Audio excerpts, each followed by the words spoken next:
Love connections, they're the core of what makes life meaningful. But what makes a love connection last? What makes love feel electric, passionate, and worth fighting for? What makes you look at someone and think, this is it.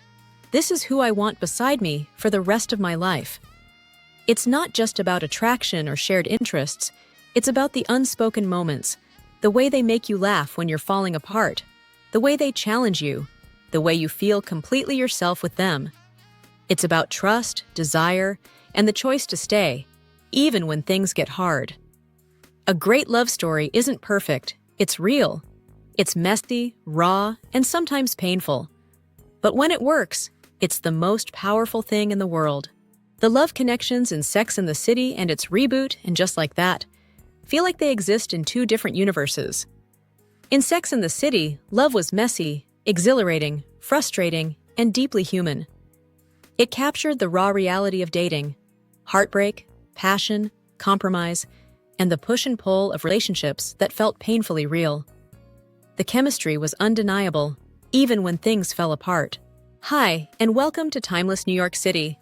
I'm Lena, and today we're diving deep into love connections. Because Sex and the City didn't just give us fashion, friendship, and iconic brunches. It gave us something even more unforgettable. Love stories that felt real. Messy, passionate, frustrating, and beautifully imperfect. But in the reboot, and Just Like That, something was missing. The spark, the chemistry, the emotional weight, it just wasn't there. So what happened? Let's break down what made the original love stories so powerful, why they stuck with us, and why the reboot just couldn't recapture the magic. And of course, I want to hear your thoughts. Drop a comment and let's talk about it. Carrie Bradshaw's love connections. Messy, passionate, and ultimately defining. Carrie Bradshaw's love life was never neat, never simple, and never predictable. It was full of highs so intoxicating they made her feel invincible, and lows so devastating they left her questioning everything. More than just romantic subplots, her relationships were the core of her story, shaping her, breaking her, and forcing her to confront who she really was when she wasn't writing about love, but actually living it. Mr. Big, the love that kept her waiting. Big was the one Carrie couldn't quit. He was charming, successful, and completely emotionally unavailable. From the beginning, he set the tone. He gave just enough to keep her hooked, but never enough to make her feel secure. They spent years in a cycle of longing and disappointment. When he was around, she felt like she was chasing something just out of reach. When he was gone, she couldn't stop thinking about him. She tried to move on, but Big was always there, lingering like an unfinished sentence. And when they finally got together for real, after countless false starts, a devastating wedding day betrayal, and a dramatic Parisian reunion, she got what she wanted. But was it really the fairy tale she had always imagined? Their love was never easy, and even in marriage, it remained complicated, proving that sometimes the person you can't let go of isn't necessarily the one who's best for you. Aidan Shaw, the one who was good on paper but not for her. If Big was chaos, Aidan was calm. He was kind, stable, and deeply in love with Carrie, qualities that should have made him perfect for her. But love isn't about what should work. It's about what feels right. And with Aidan, something was missing. She tried. She wanted to be the woman who could be happy with a man like him, but deep down, she wasn't. When she cheated on him with Big, it wasn't just a betrayal of Aidan. It was proof to herself that she wasn't built for the kind of safe, predictable love he offered. Even after their second attempt at a relationship, when he proposed, she still couldn't take the leap. Aidan wanted marriage, a house, and forever. Carrie wasn't sure she even wanted next month. They loved each other, but love alone wasn't enough. Jack Berger, the one who couldn't handle her success. At first, Berger seemed like a perfect match. A fellow writer, he got her in a way other men didn't. He understood her passion for words, her neurotic overanalyzing, and her ability to turn everyday moments into something profound. But that understanding quickly turned into resentment. The moment Carrie's career outpaced his, everything changed. His jokes became passive-aggressive, his admiration soured into insecurity, and instead of being happy for her, He let his ego get in the way. Their relationship unraveled in the most ridiculous fitting way possible, through a post-it note breakup that became one of the show's most infamous moments. Berger may have seemed like a possibility, but in the end, he was just another lesson in the kind of man Carrie didn't need. Alexander Petrovsky, the one who took her too far from herself. Alexander was everything Big wasn't. An artist, a romantic, a man who made grand gestures and adored her openly. He swept her off her feet, but in the process, he pulled her away from everything that made her Carrie. Their relationship was intoxicating but isolating. He wanted her in his world, on his terms, and slowly, she started to lose herself. Moving to Paris with him should have been a dream, but instead, it became a wake-up call. She was alone, disconnected from her friends, and living someone else's life. And when she realized that she would always come second to his art, it became painfully clear. Love should never require you to disappear. It took Big showing up for her to finally see that she had lost herself. But in reality, she saved herself. Miranda Hobbs, love connections, love, fear, and learning to let someone in.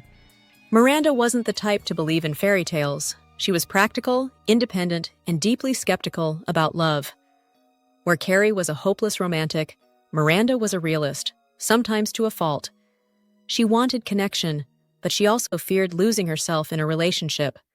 That fear, that push and pull between wanting love and resisting vulnerability, defined the two most important relationships of her life. Steve Brady, the one who broke through her walls. Steve was never the guy Miranda pictured herself with. He was a laid-back bartender, emotional, and far from the high-powered, ambitious men she thought she needed. But what he lacked in prestige, he made up for in patience, kindness, and an unwavering love that saw her, even when she tried to push him away. Miranda resisted. She dismissed his career, kept her guard up, and convinced herself she didn't need him. But Steve never walked away. He was there through every fight, every doubt. And when an unexpected pregnancy changed everything, he didn't hesitate. He wanted to be a father, her partner. And for the first time, Miranda let herself believe that love didn't have to be complicated to be real.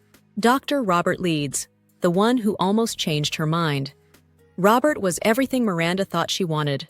Brilliant, successful, confident, and completely in sync with her ambition. With him, things were exciting, effortless.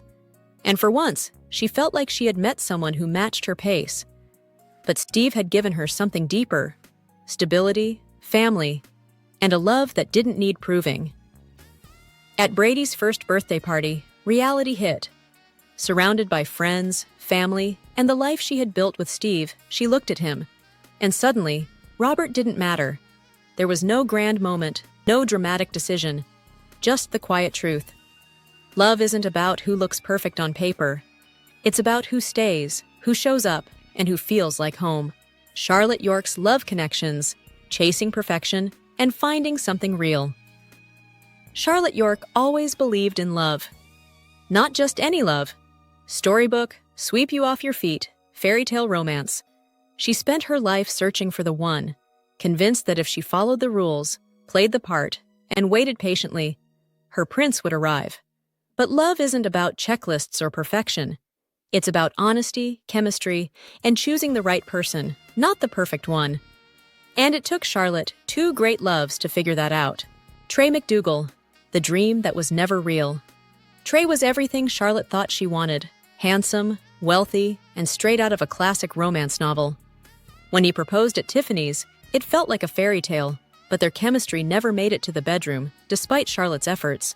Therapy, lingerie, sheer willpower, Trey couldn't give her the passion she craved.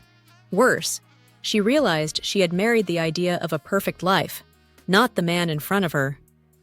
Their marriage was cold, dictated more by Trey's overbearing mother, Bunny, than by their own desires. No matter how hard Charlotte tried to make it work, it never felt right. And when she finally admitted that love isn't just about appearances or stability, it has to be real, she found the courage to leave. It was painful, but for the first time, she chose reality over fantasy. Harry Goldenblatt, the love she never expected. If Trey was the polished prince, Harry was the complete opposite. Blunt, sweaty, loud, and nothing like the man Charlotte thought she wanted. At first, he was just her divorce lawyer, helping her untangle the mess of her failed marriage. But somewhere between legal meetings and real conversations, Charlotte saw what she had never found with Trey: warmth, passion, and a love that wasn't about appearances. Harry didn't see a perfect Stepford wife. He saw her. Charlotte resisted. Harry didn't fit her idea of a soulmate. But real love isn't about perfection. It's about how someone makes you feel. And with Harry, she felt loved, respected, and cherished in a way she never had before. When she finally let go of what love should look like, she found something far better, something real. Samantha Jones's love connections, love on her terms. Samantha Jones didn't believe in love the way other people did. She didn't chase fairy tales, she didn't wait by the phone, and she certainly didn't subscribe to the idea that a relationship defined a woman's worth. She lived unapologetically, took what she wanted, and refused to settle. But that didn't mean she never loved. It just meant that when she did, it had to be on her terms. Samantha's relationships weren't about needing a man. They were about desire, power, and the fine line between loving someone and losing yourself. And while she built walls around her heart, two men managed to get close enough to shake her foundation. Richard Wright, the one who made her believe, then proved her right. Richard was Samantha's perfect match, successful, charming, and just as commitment-free as she was. Their relationship was built on a physical relationship, luxury, and the thrill of never having to say I love you. But then, something unexpected happened. Samantha started to care. She let her guard down, believing for a moment that she had found someone who truly understood her. Then he cheated. The betrayal wasn't just about the act. It confirmed everything she had always known. Trust was a risk, love was a game she refused to lose, and she would never be the woman who stayed when she deserved better. Richard thought he could have it all: power, success, and Samantha. But he underestimated her. She didn't just walk away. She made sure he knew she would never need him, or any man, to feel complete. Smith Jared, the one who loved her, even when she didn't need him to. Smith was everything Richard wasn't: young, sincere, and completely devoted. He wasn't afraid of commitment, and never cared that Samantha was older and more successful. At first, she brushed him off. But Smith proved himself in ways no other man had. When she got sick, he stayed. When she pushed him away, he held on. For the first time, Samantha wasn't in control, and that terrified her. She cared for Smith, but she cared for herself more. And when she realized staying with him meant compromising the independence that defined her, she made the hardest choice. She let him go. Not because he wasn't enough, but because she had spent her life proving that a woman can be whole on her own, and she wasn't about to stop now. The love connection's in and just like that. Trying to move forward, but losing the magic. The reboot of Sex and the City was supposed to bring the characters into a new era of love, loss, and second chances. It had the opportunity to explore relationships from a different lens. Women navigating romance in their 50s, carrying decades of history, heartbreak, and growth. But instead of feeling like a natural evolution, many of the relationships in the reboot felt forced, disconnected, or downright unconvincing. Carrie Bradshaw's arc in and just like that. A story without depth. Carrie Bradshaw was always defined by love, chasing it, losing it, and writing about it. In Sex and the City, her journey was messy but compelling, leading to her hard-earned happy ending with Big. But in the reboot, that journey was erased. Big's sudden death, the reboot's most emotional moment, had the potential to explore love and loss in a meaningful way. At first, Carrie's grief felt raw and real, but it quickly faded. Instead of truly reckoning with losing the love she fought for, the show rushed her back into dating. His absence was acknowledged, but never felt. And just like that, her grief, and her story, became an afterthought. Peter, the teacher, a forced attempt at moving on. Peter was introduced as a safe, nice guy option for Carrie, someone outside of her usual type. He was a widower, a schoolteacher, and someone who understood loss. On paper, it made sense that they would connect. But on screen, there was no spark, no real emotional depth. Their dates felt forced, as if the writers were checking off a box. Carrie needs to try dating again. Instead of feeling like a genuine exploration of what it means to re-enter the dating world after losing a spouse, their interactions were awkward and hollow. There was no tension, no chemistry, just a predictable, uninspired setup that was quickly abandoned. Franklin, the podcast producer, a relationship that went nowhere. Franklin was barely given a chance to matter. He was positioned as a potential love interest, someone who was right there in Carrie's orbit, but his storyline never had any weight. He was handsome, charismatic, and their brief romance should have been intriguing, but it was so fleeting that it barely registered. By the time Season 2 began, Franklin was already written out, making his entire involvement feel like filler rather than an actual romantic arc. The show had an opportunity to explore Carrie dating someone completely new, someone who could challenge her in unexpected ways. Instead, the whole thing was over before it even started. George, the love interest that never was. George was a tech entrepreneur who quite literally crashed into Carrie's life when she accidentally ran into him with her bike. Their flirtation was brief but charming, and he seemed like a fun, lighthearted potential love interest. However, like many of Carrie's post-big romances in the reboot, the connection was fleeting and never developed into anything substantial. His character was another example of the reboot trying to introduce romantic possibilities for Carrie, but never truly committing to them. Instead of building a meaningful relationship, George was just a passing moment, reinforcing the reboot's pattern of giving Carrie surface-level romances without emotional depth. Aidan Shaw's return, nostalgia without substance. Aidan's return should have been the moment, an emotional full-circle story about timing, change, and whether love can survive the past. But instead, it felt rushed and disconnected. Suddenly, Aidan couldn't even step into Carrie's old apartment, despite being a huge part of her life.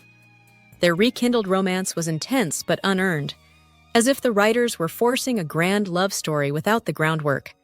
And just as quickly as he returned, he left, blaming his kids in a way that felt more like a plot device than real closure. Instead of giving Aidan the respect his character deserved, the show used him for nostalgia, then tossed him aside. Miranda Hobbs' love story, a character rewrite, not growth.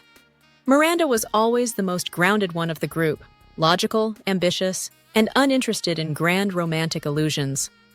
So, when the reboot unraveled everything she had built, not with nuance, but with an impulsive, erratic character shift, it didn't feel like growth.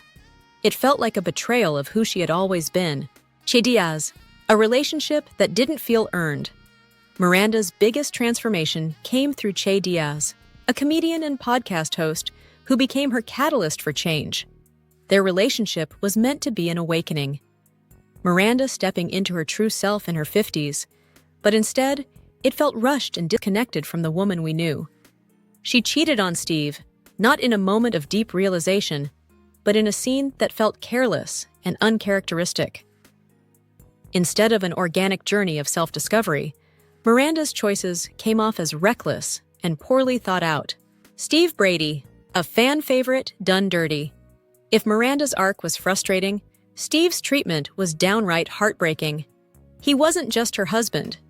He was one of Sex and the City's most beloved characters, but in the reboot, he was reduced to a caricature, aging, checked out, and seemingly written off to justify Miranda's affair. It felt insulting, not just to Steve, but to the audience that had invested in their love story for years. Miranda threw it away without respecting the man she once fought for. He was just there, a footnote in Miranda's journey, rather than a person whose life had been turned upside down. Charlotte York's love story, lost in the chaos. Charlotte always believed in lasting love, and with Harry, she found it. Real, imperfect, but built on mutual respect and deep affection.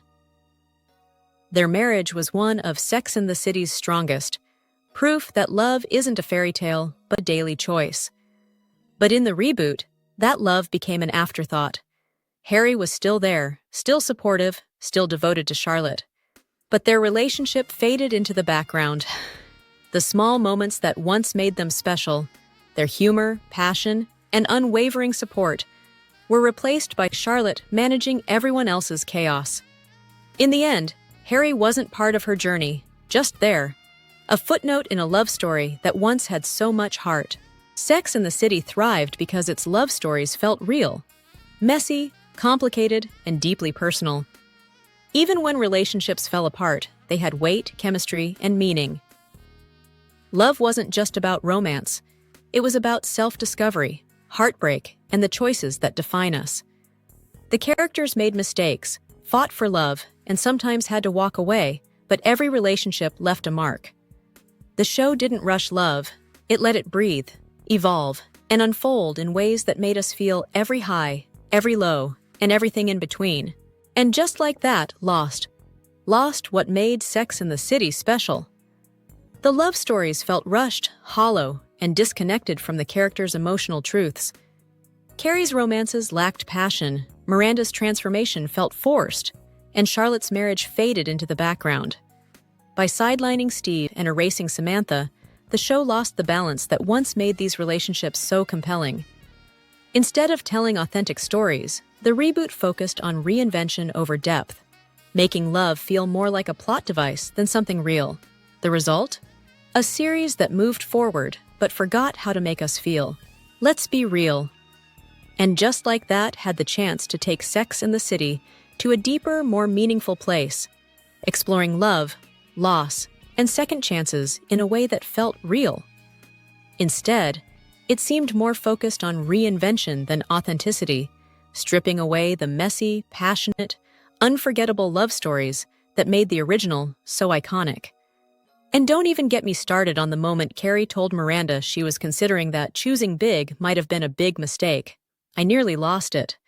After 6 seasons and 2 movies of fighting for that love, why would they undermine it now? For what? I still don't know. But what do you think? Drop your thoughts in the comments. I want to hear it all. And if you're into deep dives like this, hit that subscribe button and stay tuned for more.